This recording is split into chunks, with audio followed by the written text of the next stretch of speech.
미국이 처참히 무너졌습니다. 자국이 만든 세계 표준 암호가 한순간에 박살났기 때문입니다. 군, 금융, 전력 모든 시스템이 멈췄습니다. 그런데 미국을 더 미치게 만든 사실이 있습니다. 전 세계에서 단 한 나라만 살아남았는데 그 나라가 대한민국이라는 사실이란 겁니다. 그 순간 미국 기술 통제 책임자 사무엘 로건은 책상을 내리치며 절규했습니다. 말도 안 돼. 한국이 어떻게 우리를 따돌린 거지? 우리가 막은 기술로 살아남았다고? 미국이 20년 동안 억눌러온 그 기술, 비웃고 무시했던 그 기술이 오늘 미국의 발목을 끌어버렸습니다. 이제 질문은 단 하나입니다. 왜 미국은 이 기술을 끝까지 숨기려고 했을까요? 지금부터 그 잔혹한 진실을 공개합니다. 한국 파이팅이라고 댓글 남겨주세요. 구독과 좋아요는 다음 이야기를 완성하는 큰 힘이 됩니다.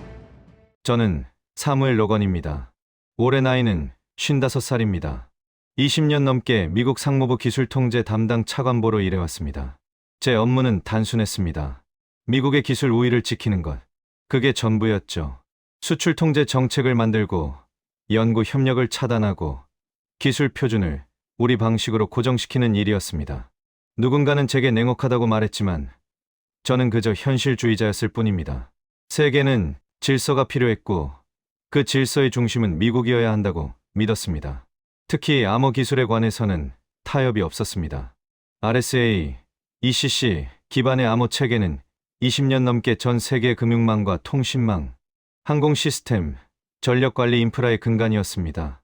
우리가 만든 표준이었고 우리가 통제할 수 있는 기술이었습니다. 그게 안정이었고 그게 힘이었습니다. 한국은 늘 예외였습니다. 2010년대 후반부터 한국은 양자암호 연구에 집착했습니다.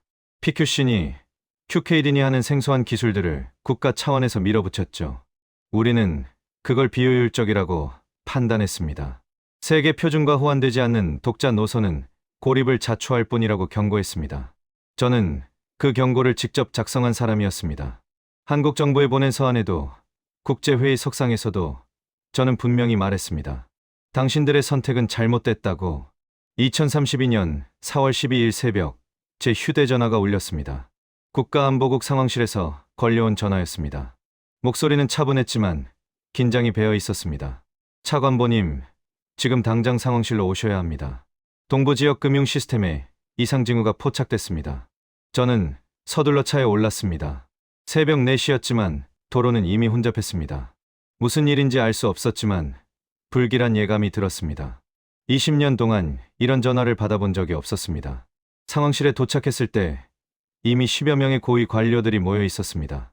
국토안보부 차관, 국가안보국 기술국장, 재무부 사이버보안 책임자, 모두 익숙한 얼굴들이었지만 그날 그들의 표정은 낯설었습니다. 대형 스크린에는 실시간 데이터가 흘러나오고 있었습니다. 뉴욕 증권거래소 거래 시스템에서 암호 인증 오류가 발생했다는 보고였습니다.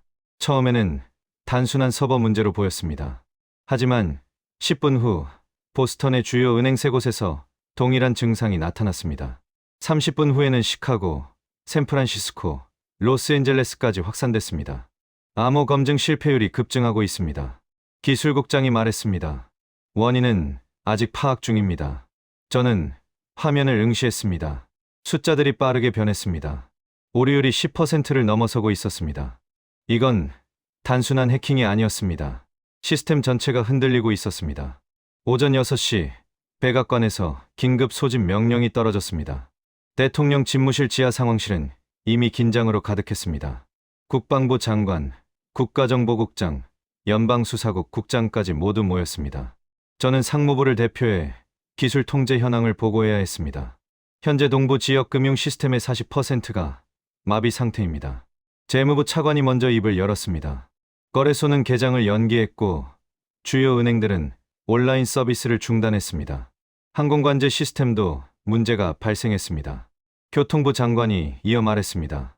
존 FK 공항과 로스앤젤레스 국제공항에서 암호 통신 장애가 보고됐습니다. 현재 수동관제로 전환한 상태입니다. 저는 손에 든 보고서를 내려다봤습니다. 전력망 제어 시스템, 상수도 관리 네트워크, 정부기관 서버, 모든 곳에서 동일한 패턴의 오류가 발생하고 있었습니다. RSA 기반 암호 체계가 무너지고 있었습니다. 공격 주체는 확인됐습니까? 대통령이 물었습니다. 아직 특정하지 못했습니다. 국가정보국장이 답했습니다. 다만 이건 일반적인 사이버 공격이 아닙니다. 암호 체계 자체가 무력화되고 있습니다. 회의실은 침묵에 잠겼습니다. 저는 그 순간 오래전 읽었던 보고서 하나를 떠올렸습니다. 양자 컴퓨터의 상용화가 기존 암호 체계를 위협할 것이라는 내용이었습니다. 하지만 그건 최소한 10년 이후의 일이라고 예측됐습니다. 지금은 2032년이었습니다. 아직 그 시기가 아니었습니다. 오후 2시 상황은 더욱 악화됐습니다. 서부 지역 전력망에서 대규모 통신 장애가 발생했습니다. 원자력 발전소 제어 시스템이 외부와의 암호화 통신을 잃었습니다. 즉시 비상 프로토콜이 가동됐지만 이건 시작에 불과했습니다. 전국 곳곳에서 비슷한 보고가 쏟아져 들어왔습니다. 저는 상무부로 돌아와 기술진들을 소집했습니다. 현재 우리 암호 체계에 무슨 일이 벌어지고 있는 겁니까? 수석 기술자가 답했습니다. 차관보님, 이건 단순한 소프트웨어 오류가 아닙니다. 암호키 자체가 무력화되고 있습니다.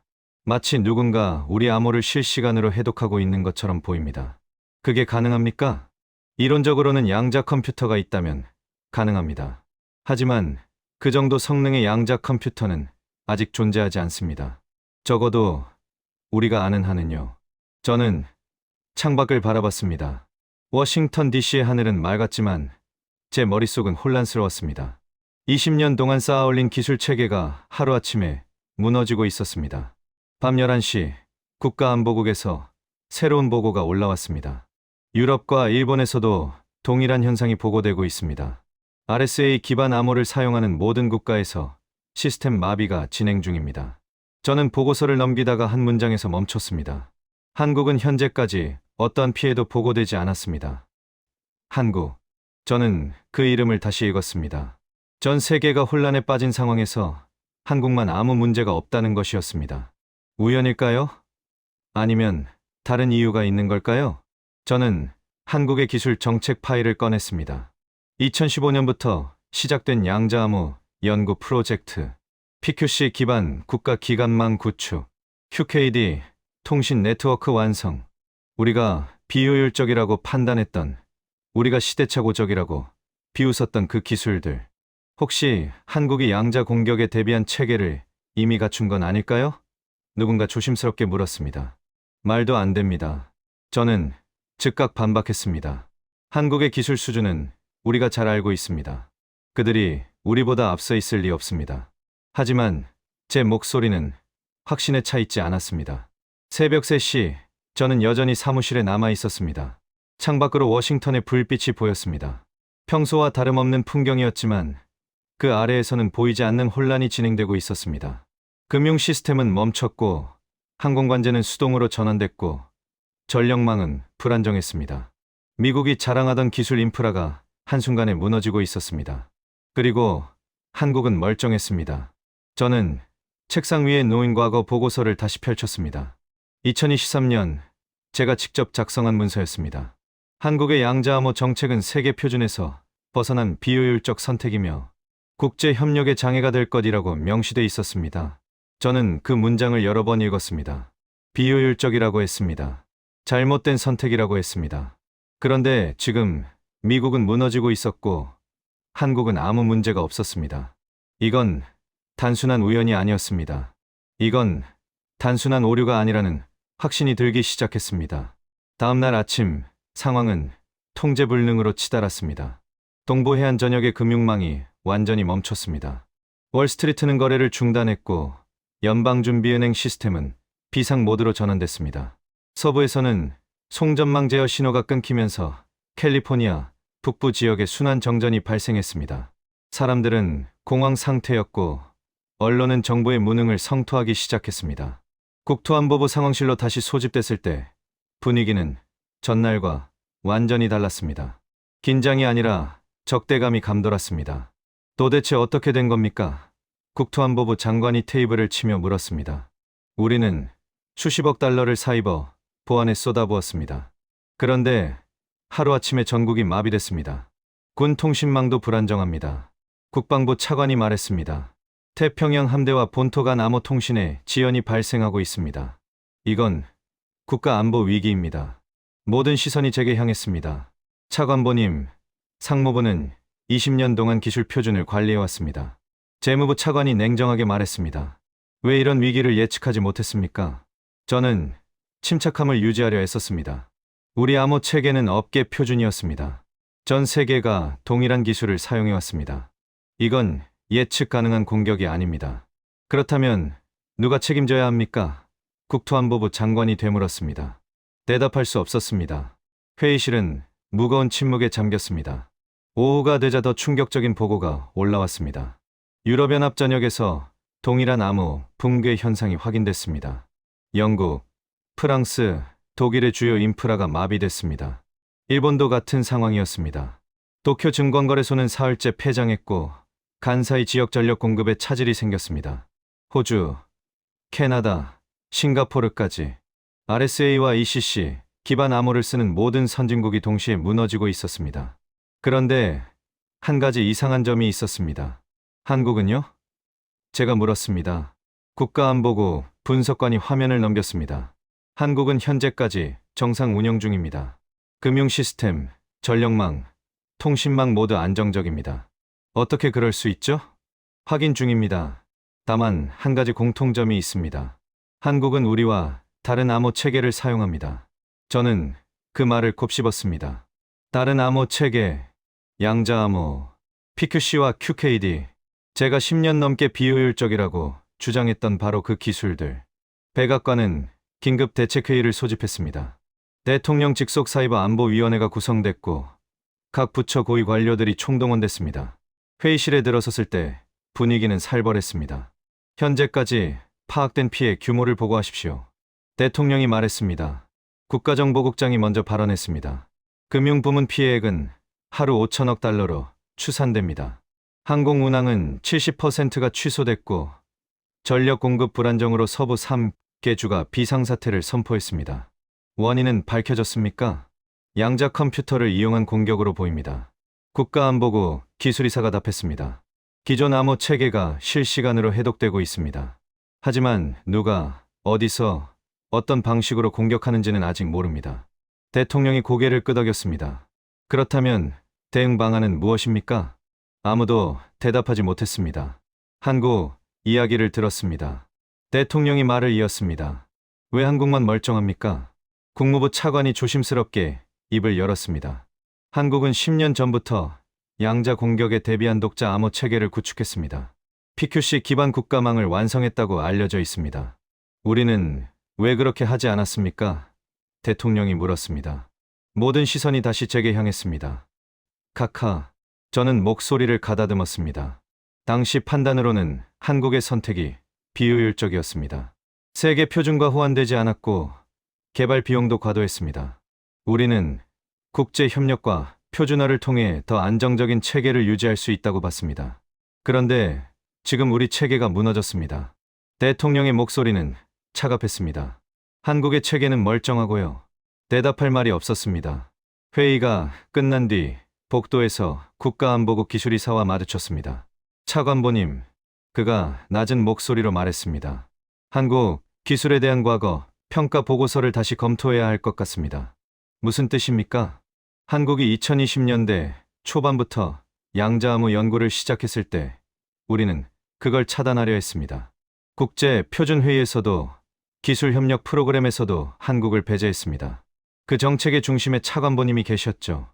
저는 그의 눈을 똑바로 봤습니다. 당시 판단은 합리적이었습니다. 하지만 결과는 달랐습니다. 그가 말했습니다. 한국은 우리 견제를 뚫고 독자 기술을 완성했습니다.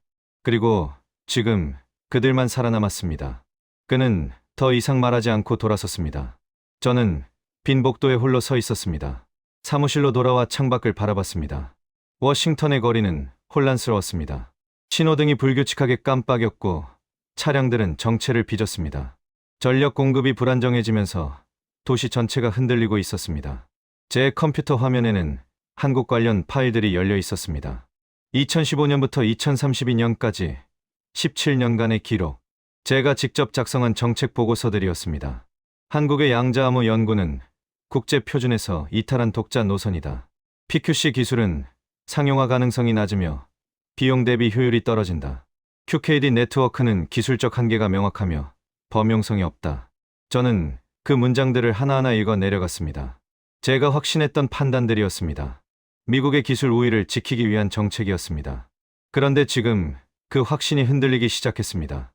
밤 10시 긴급 전화가 걸려왔습니다. 차관보님, 대통령 보좌진입니다. 내일 아침 7시까지 한국 기술 정책에 대한 전체 보고서를 제출해 주십시오. 과거 20년간의 모든 결정 과정과 그 근거를 포함해서요. 전화가 끊겼습니다. 저는 의자에 깊이 앉았습니다. 조사가 시작되는 겁니다. 책임, 추궁이 시작되는 겁니다. 누군가는 이 위기의 원인을 설명해야 했고, 누군가는 과거 정책의 실패를 인정해야 했습니다. 그 대상이 저였습니다. 새벽 2시까지 보고서를 작성했습니다. 하지만 쓰면 쓸수록 변명처럼 들렸습니다. 당시 판단은 합리적이었다고, 국제 정세가 그랬다고, 기술 평가가 그랬다고. 하지만 결과는 명확했습니다. 미국은 무너졌고 한국은 멀쩡했습니다. 창밖으로 동이 트기 시작했습니다. 사흘째 밤을 새웠지만 잠이 오지 않았습니다. 머릿속은 혼란스러웠습니다. 정말 제 판단이 틀렸던 걸까요? 한국의 기술을 제대로 평가하지 못했던 걸까요? 아니면 미국의 기술 패권을 지키려는 욕심이 판단을 흐렸던 걸까요? 오전 6시 다시 상황실로 향했습니다. 복도에서 국무부 관료들과 마주쳤습니다. 그들은 제 눈을 피했습니다. 모두가 알고 있었습니다. 책임이 누구에게 있는지. 회의실에 들어섰을 때 대통령 보좌관이 차갑게 말했습니다. 차관보님, 보고서 받았습니다. 하지만 설명이 부족합니다. 왜 한국의 기술 발전을 제대로 추적하지 못했습니까? 왜 대비책을 마련하지 않았습니까? 저는 입을 열었지만 말이 나오지 않았습니다. 국가 기반 시설이 무너지고 있습니다. 그가 계속 말했습니다. 수천억 달러의 피해가 발생했고 국민들은 공포에 떨고 있습니다. 누군가는 이 책임을 져야 합니다. 회의실은 조용했습니다. 모두가 저를 보고 있었습니다. 더 이상 숨길 수 없는 균열이 미국 내부에서 벌어지고 있었습니다. 사흘 뒤 국가안보국 지하 분석실로 소환됐습니다. 평소에는 출입이 통제되는 구역이었습니다. 국가 최고 기밀 정보가 다뤄지는 곳이었죠. 안내를 받아 들어간 회의실에는 이미 6명의 분석관과 기술 책임자들이 모여 있었습니다. 벽면을 가득 채운 모니터에는 각국의 암호 체계 구조도가 펼쳐져 있었습니다. 차관보님, 앉으시죠. 국가안보국 기술국장이 말했습니다. 오늘 회의는 비공식입니다. 하지만 매우 중요합니다. 저는 자리에 앉았습니다. 화면 중앙에는 한국의 국가 기관망 구조도가 떠 있었습니다. 지난 사흘간 한국의 네트워크를 집중 분석했습니다. 수석 분석관이 말을 시작했습니다. 결과는 충격적입니다. 한국의 전체 국가 기관망은 PQC와 QKD 기반으로 완전히 전환돼 있습니다. 완전히요? 제가 되물었습니다. 네. 금융 시스템부터 전력망, 통신망, 교통관제, 정보행정 서버까지 모든 핵심 인프라가 양자 공격에 대응 가능한 암호 체계로 구축돼 있습니다. RSA나 ECC 기반 레거시 시스템은 단 하나도 발견되지 않았습니다. 화면이 바뀌었습니다. 한국의 암호 전환 연대기가 나타났습니다. 2015년부터 시작된 프로젝트였습니다. 17년에 걸친 체계적인 전환 작업이었습니다. 2015년 한국은 국가 양자 암호 프로젝트를 시작했습니다. 분석관이 설명을 이어갔습니다. 당시 우리는 이 프로젝트를 비효율적이라고 평가했습니다. 하지만 한국은 멈추지 않았습니다. 저는 화면을 응시했습니다. 제가 작성했던 보고서들이 떠올랐습니다. 비효율적, 비현실적, 비표준, 제가 사용했던 단어들이었습니다. 2023년 한국은 서울과 부산을 잇는 QKD 100번 네트워크를 완성했습니다.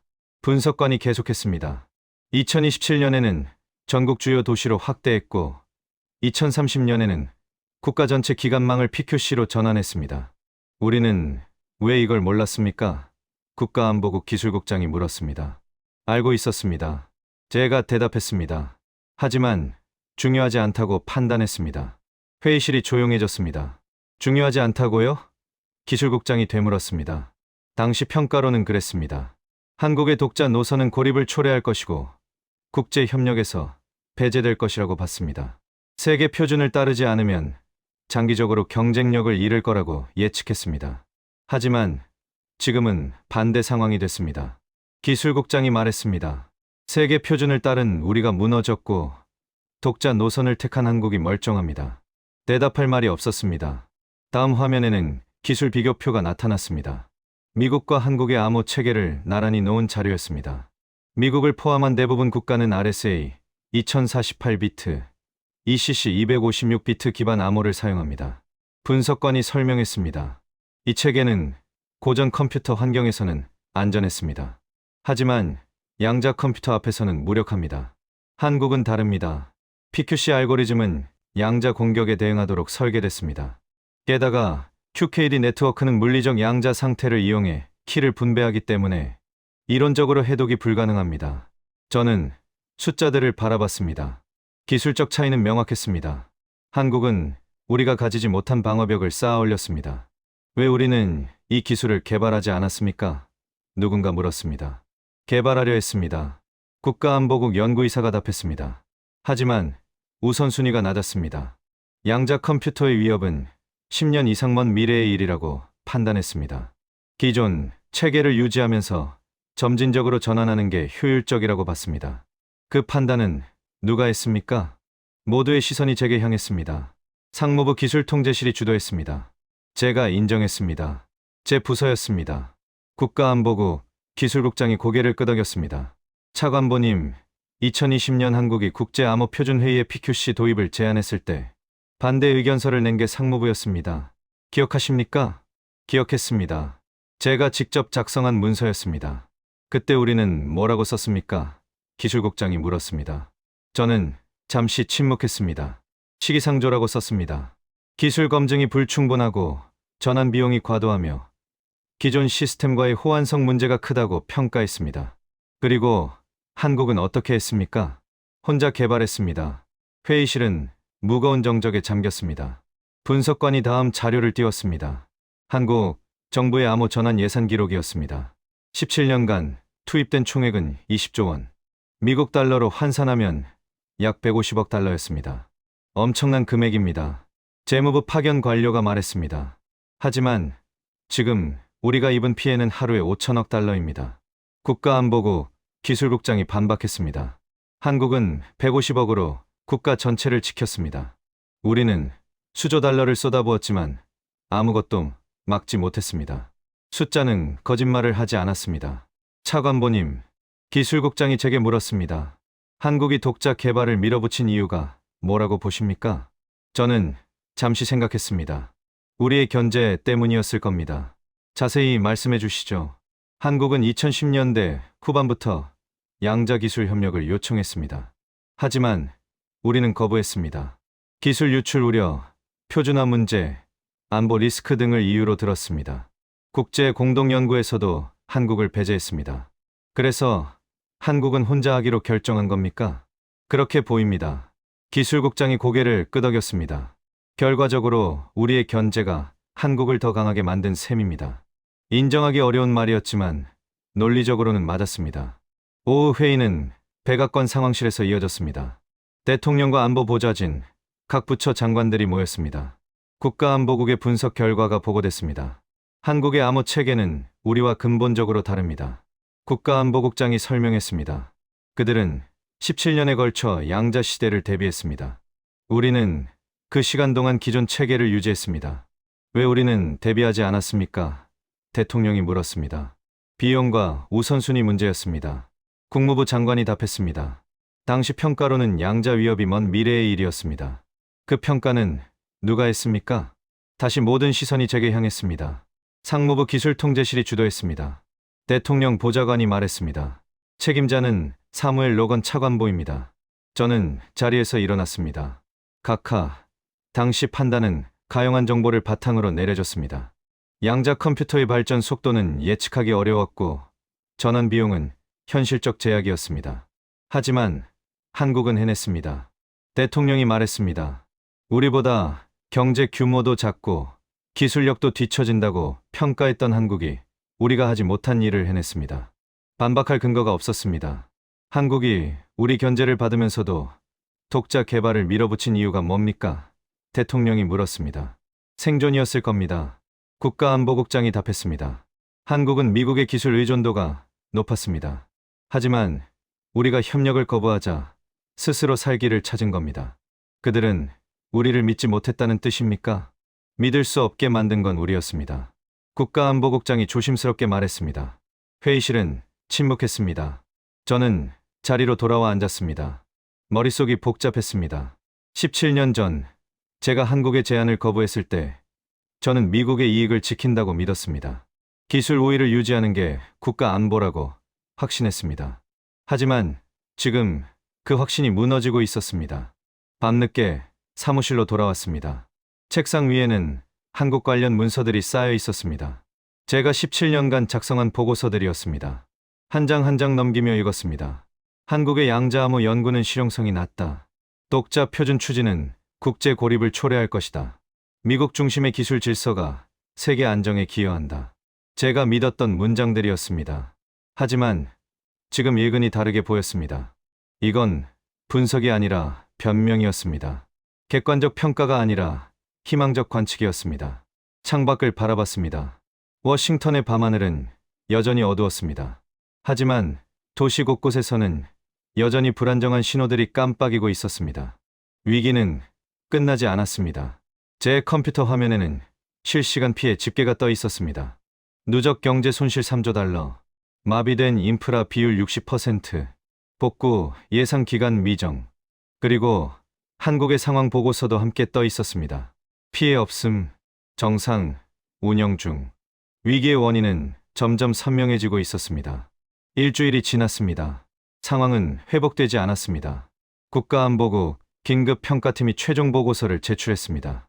결론은 명확했습니다. 현재 미국의 암호 체계는 복구 불가능하다는 것이었습니다. RSA 기반 시스템을 재가동하더라도 양자 공격 앞에서는 즉시 무력화될 것이고 새로운 방어 체계를 구축하려면 최소 10년이 필요하다는 평가였습니다. 10년, 미국은 그만큼 기다릴 수 없었습니다. 백악관 지하 상황실에 다시 모였습니다. 대통령과 국무장관, 국방장관, 그리고 각 기관의 기술 책임자들이었습니다. 테이블 위에는 국가안보국의 기밀 보고서가 놓여 있었습니다. 현재 우리가 선택할 수 있는 기술적 대안은 단 하나입니다. 국가안보국장이 말했습니다. 한국의 PQC 전환 알고리즘을 도입하는 것입니다. 회의실은 조용했습니다. 한국 기술을 도입한다는 말입니까? 국방장관이 물었습니다. 그렇습니다. 한국은 17년에 걸쳐 양자 대응 체계를 완성했습니다. 현재 작동 중인 시스템이며 검증된 기술입니다. 우리가 자체 개발하려면 10년 이상 걸리지만 한국 기술을 적용하면 2년 내에 주요 인프라를 복구할 수 있습니다. 미국이 다른 나라 기술에 의존한다는 뜻입니까? 국무장관이 반문했습니다. 의존이 아니라 협력입니다. 국가안보국장이 답했습니다. 하지만 현실적으로 지금 우리에게 다른 선택지는 없습니다. 대통령이 저를 바라봤습니다. 차관보, 의견을 말해보십시오. 저는 잠시 망설였습니다. 20년간 미국의 기술 우위를 지키는 게 제 역할이었습니다. 하지만 지금 그 우위는 무너져 있었습니다. 기술적으로 국가안보국의 평가가 맞습니다. 제가 천천히 말했습니다. 한국의 암호 체계는 현재 양자 공격에 대응 가능한 유일한 시스템입니다. 그들이 협력할 거라고 보십니까? 국무장관이 물었습니다. 확신할 수 없습니다. 저는 솔직히 답했습니다. 우리는 지난 10년간 한국의 기술 개발을 견제해왔습니다. 국제 협력에서 배제했고 표준화 과정에서 반대했습니다. 한국이 우리를 도울 이유가 있는지 모르겠습니다. 회의실은 다시 침묵에 잠겼습니다. 대통령이 결정을 내렸습니다. 국무부는 한국 정부의 공식 협력 요청을 전달하십시오. 우리의 상황을 설명하고 기술 지원을 요청하십시오. 역사적 순간이었습니다. 미국이 처음으로 다른 나라의 기술에 손을 벌리는 순간이었습니다. 사흘 후 한국 정부의 답변이 도착했습니다. 국무부 회의실에서 서한을 검토했습니다. 한국은 협력 의사를 밝혔습니다. 하지만 조건이 있었습니다. 기술 이전이 아니라 공동개발 방식이어야 하고 향후 국제 암호 표준 제정 과정에서 한국의 목소리가 반영되어야 한다는 것이었습니다. 이건 협력이 아니라 협상입니다. 국무부 차관이 말했습니다. 당연합니다. 제가 답했습니다. 한국은 17년 동안 우리 견제를 견디며 독자 기술을 개발했습니다. 이제 그들이 우위에 있습니다. 우위라는 표현이 적절합니까? 차관이 물었습니다. 적절합니다. 저는 분명히 말했습니다. 현 상황에서 한국은 우리가 필요로 하는 기술을 가진 유일한 국가입니다. 이건 사실입니다. 회의는 이틀간 계속됐습니다. 외교부, 국방부, 상무부, 국가안보국이 모두 참여했습니다. 논쟁은 격렬했습니다. 미국의 자존심을 지켜야 한다는 의견과 현실을 인정해야 한다는 의견이 맞섰습니다. 하지만 결론은 정해져 있었습니다. 기술이 없으면 국가가 작동하지 않았습니다. 2주 뒤 한미기술협력 협정 초안이 작성됐습니다.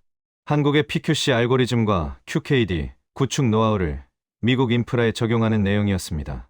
대가로 미국은 한국을 국제암호표준 제정의 공동 주도국으로 인정하고 향후 기술 협력에서 동등한 파트너로 대우하기로 했습니다. 저는 그 문서를 읽으며 복잡한 심정이었습니다. 20년 전 제가 한국을 배제하려 했던 바로 그 자리에 이제 한국이 서게 된 것이었습니다. 밤늦게 혼자 남아 과거 파일을 정리했습니다. 2018년 한국이 처음 양자암호 국제공동연구를 제안했을 때 제가 쓴 반대 의견서가 나왔습니다. 기술 유출 우려 및 표준화 지연 가능성이라고 적혀 있었습니다. 2023년 한국이 국제암호학회에서 PQC 도입을 제안했을 때 제가 작성한 평가서도 있었습니다. 시기상조, 검증, 부족, 비용 과다. 2027년 한국이 독자 QKD 네트워크 구축을 발표했을 때 제가 보낸 경고문도 있었습니다. 국제, 고립 초래 가능성, 호환성 문제, 한 장 한 장 넘기면서 저는 제 판단이 얼마나 잘못됐는지 깨달았습니다. 저는 기술을 평가한 게 아니었습니다. 미국의 패권을 유지하려 했을 뿐이었습니다. 한국의 기술 발전을 막으려 했고 그들의 독립적 선택을 저지하려 했습니다. 하지만 결과는 정반대였습니다. 제 견제가 한국을 더 강하게 만들었습니다. 협력을 거부당한 한국은 스스로 살기를 찾았고 그 과정에서 미국이 갖지 못한 기술을 완성했습니다. 통제가 의존을 만드는 게 아니었습니다. 통제가 독립을 만들었습니다. 다음 날 아침 대통령 집무실로 호출됐습니다. 차관보 대통령이 말했습니다. 한국 협력권은 승인됐습니다. 다음 주부터 합동기술팀이 구성됩니다. 알겠습니다. 각하. 한 가지 더 대통령이 덧붙였습니다. 상무부 기술통제실 조직 개편이 필요합니다. 앞으로 우리는 통제가 아니라 협력 중심으로 정책을 전환해야 합니다. 의미는 명확했습니다. 제 역할은 끝난 것이었습니다. 이해합니다. 각하. 대통령이 고개를 끄덕였습니다. 20년간 수고하셨습니다. 집무실을 나오며 저는 복도를 천천히 걸었습니다. 20년, 제 경력 전부였습니다. 미국의 기술 패권을 지킨다는 신념으로 달려온 세월이었습니다. 하지만 결과는 패권의 붕괴였습니다. 사무실로 돌아와 책상 서랍을 정리했습니다. 오래된 보고서들, 정책 문서들, 회의록들이 쌓여 있었습니다. 제가 작성한 문장들이었습니다. 자신 있게 썼던 판단들이었습니다. 하지만 이제는 알았습니다. 제 판단이 틀렸다는 것을, 기술은 통제로 지켜지는 게 아니라는 것을, 패권은 억압이 아니라 협력으로 유지된다는 것을. 창밖으로 워싱턴의 거리가 보였습니다. 도시는 여전히 불안정했습니다. 신호등이 간헐적으로 꺼졌고 건물 조명이 깜빡였습니다. 복구에는 오랜 시간이 걸릴 것이었습니다. 하지만 한국의 기술이 들어오면 달라질 것이었습니다. 천천히, 그러나 확실하게. 제 컴퓨터 화면에는 한미 기술협력 일정표가 떠 있었습니다. 다음 주부터 한국 기술진이 도착할 예정이었습니다. 그들이 가져올 알고리즘이 미국의 기관망을 다시 살릴 것이었습니다. 아이러니했습니다. 제가 막으려 했던 기술이 지금 미국을 구하게 될 것이었습니다. 저는 마지막 보고서를 작성하기 시작했습니다. 제목은 간단했습니다. 2015년부터 2032년까지의 기술 통제 정책 평가 및 반성. 키보드를 두드리며 저는 솔직하게 썼습니다. 제 판단의 오류를, 정책의 한계를, 그리고 그 결과를 변명하지 않았습니다. 미화하지 않았습니다. 사실만 기록했습니다. 보고서를 마무리하며 저는 마지막 문단을 썼습니다. 기술 패권은 통제로 유지되지 않는다. 협력과 상호 존중으로만 지속 가능하다. 이것이 20년간의 경험이 남긴 교훈이다. 파일을 저장하고 상부에 전송했습니다. 창밖으로 해가 지고 있었습니다. 긴 하루가 끝나가고 있었습니다. 긴 경력도 끝나가고 있었습니다. 책상 위의 사진을 바라봤습니다. 20년 전 상무부 기술통제실 초대 책임자로 임명됐을 때 찍은 사진이었습니다. 그때 저는 자신감에 차 있었습니다. 미국의 기술이 세계 최고라고 믿었고 그 우위를 영원히 지킬 수 있다고 확신했습니다. 하지만 세상은 변했습니다. 기술은 한 나라가 독점할 수 없었습니다. 억압은 협력을 만들지 못했습니다. 오히려 독립을 낳았습니다. 한국이 그걸 증명했습니다. 사무실 불을 끄고 복도로 나왔습니다. 건물은 조용했습니다. 대부분의 직원들이 퇴근한 뒤였습니다. 엘리베이터를 타고 1층으로 내려왔습니다. 로비를 지나 밖으로 나왔습니다. 저녁 공기가 차가웠습니다. 워싱턴의 거리를 걸으며 저는 지난 20년을 떠올렸습니다. 수많은 회의, 보고서, 결정들, 그 모든 순간에 저는 옳다고 믿었습니다. 하지만 결과는 달랐습니다. 이제 저는 결과를 받아들일 수밖에 없었습니다.